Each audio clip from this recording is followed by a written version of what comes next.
አባትሽን ታውቂዋለሽ? በሰዓት ባክሽ አያቶች አሉሽ? የቅርብ ዘመድ ማን አለሽ? ይሄን ሁሉ ዓመት ከማን ጋር ነው? ማን ነኝ እኔ? እንደ ዓመትሽ ነው? ጮክ ብለሽ ተናገሪ። አሁን ምርጫ ሰጥሻለሁ፣ በደንብ ምረጭ። ምርጫ አስመርጥሻለሁ፣ ይበጀኛል ያልሽውን ምረጭ። ይሄን በረኪና ፊትሽ ጠጥቼ ከመሞትና ከመሄድ የትኛውን ትመርጫለሽ? አልመለስም ከዚህ በኋላ። ከዚህ ቤት ስወጣ ልጅ እንዳለኝ እረስቼ ነው፣ ለአእምሮዬ እረስቼ ነው የምወጣው። ይሄን ሁሉ ዓመት 11 ዓመት ምን ሰርቼ እንዴት ሆኜ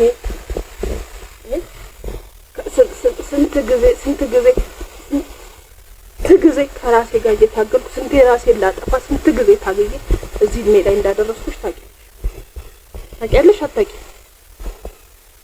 አከበይ። ስለዚህ 11 ዓመቴ ላንቺ 12 ምናምን ዓመት ለዛች ለከንቱ ሴትዮ አባትኛለሁ። ወጥቶሻል። ለራሴ አንድ ቀን እንድሬ አላውቅም። ለኔም አንድ ቀን ይኖር ሰው የለም። በቃ ስለዚህ ብቻሽን አሁን በስተክክል አስበሽበት ነገር ላንቺም የተሻለ ነው የሚሆነው። ሁልጊዜ እንደዚህ እየተሳቀቅሽ ከምትኖሪ በቃ እንዲ ቁርጡን ያወቀ ነው። ወጥቶሻል። እኔ ካንቺ ባነሰ እድሜ ነው ለሰው የተሰጠው። በ8 ዓመቴ ነው ለሰው የተሰጠው።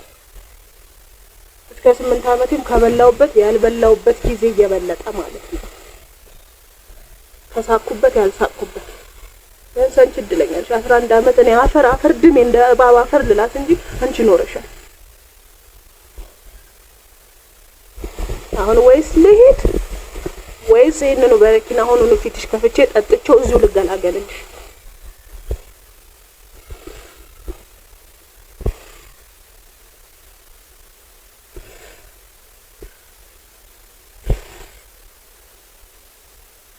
ማለት እየጠበቅኩሽ ወይስ ልሂድ ወይስ ይሄን በረኪና?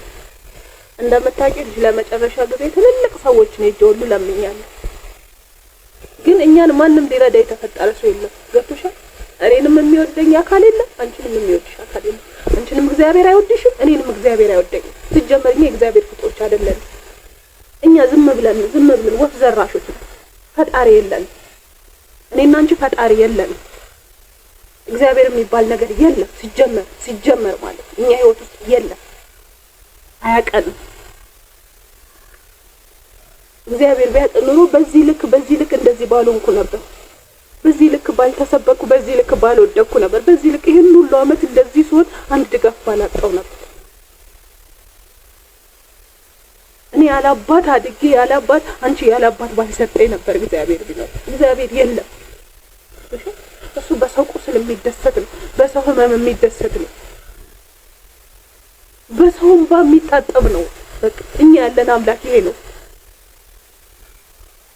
በኔ ለቅሶ የሚስቅ ነው ያለው፣ በኔ ህመም የሚስቅ ነው ያለው፣ በኔ መጎዳት የሚስቅ ነው ያለው። እኔን እየሰበረ መዝናናት የሚወድ አምላክ ነው ያለው።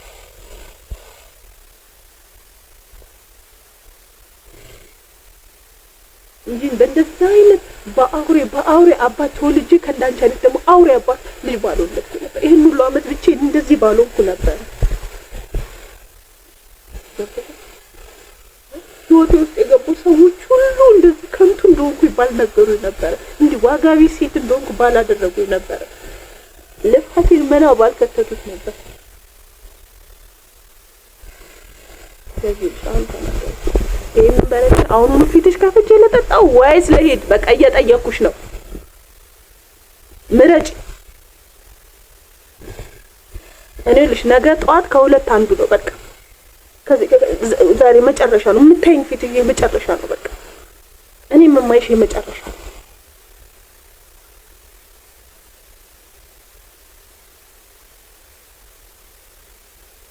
ተናገሪ ማለት ጊዜ የለኝም። ተናገሪ።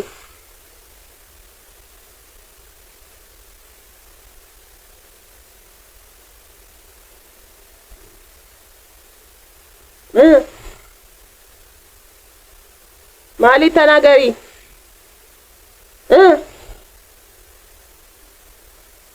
ምን ጮክ በይ።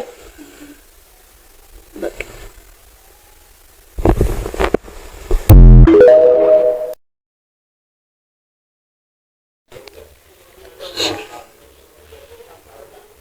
ሰላም፣ እንዴት ናችሁ? እኔ ማህሌት እናት ነኝ፣ አባቷም ነኝ፣ አያቶቿም ነኝ፣ አክስት አጎቷም፣ እህት ወንድሟም፣ ጓደኛዋም እኔ ነበርኩ። እሷም ለእኔ እናቴ ነበረች፣ እህቴ ነበረች።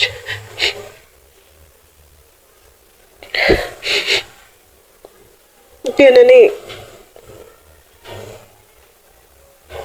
ባሳለፍኩት ህይወት ለሷም በከፈልኩት ህይወት ደከምኩ፣ በጣም ደከምኩ።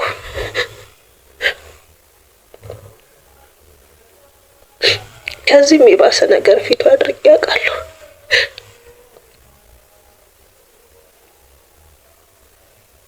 ምክንያቱም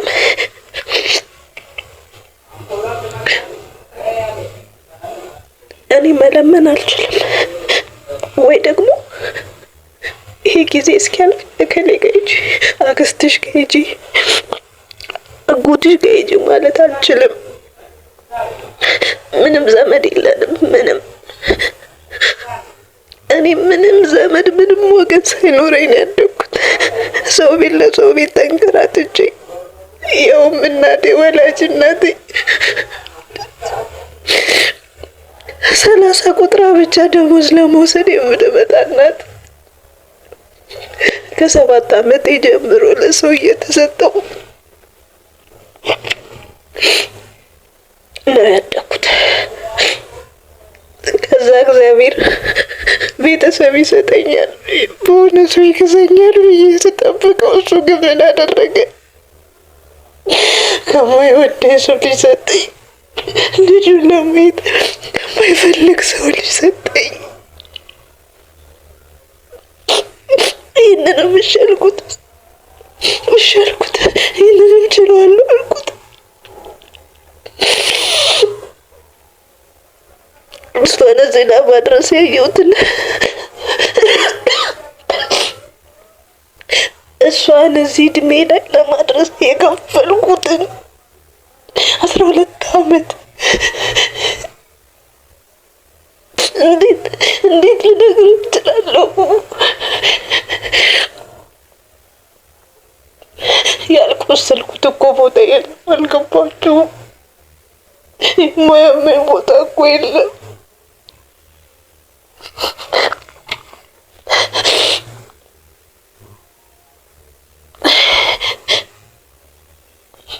አስራ 13 ዓመቴን እናቴ ነጠቀችኝ። ልጅነቴን እንደ ሸንኮራ መጠጠችው። እንደገና ሌላ 12 ዓመት ደግሞ ለልጄ ሰጥቷት በፈቃደኝነት። እኔ እኮ ሰው ነኝ፣ እኔም ሰው ነኝ እኮ። እኔ ስማን አለኝ። በቃ ሸሸሁኝ። ምን አለብኝ?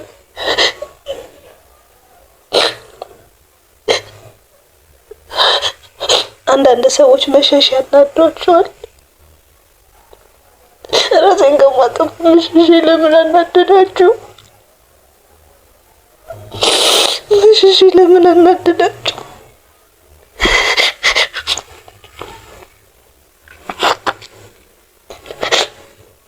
አድጋለች እኮ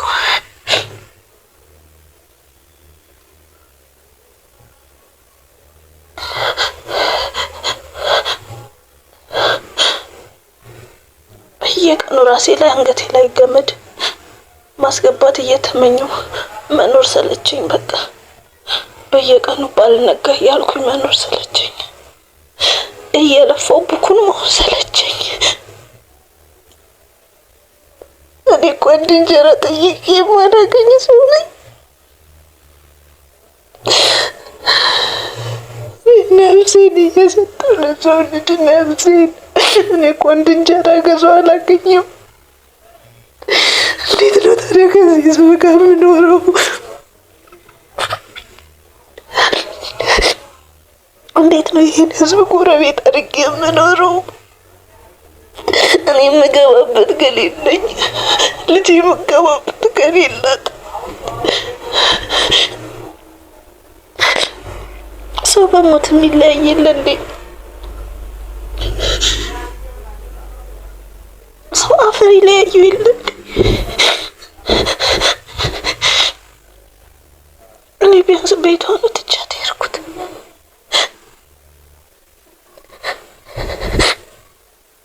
ልብሴን ብቻ ነው የሄድኩት፣ ልብሴን ብቻ።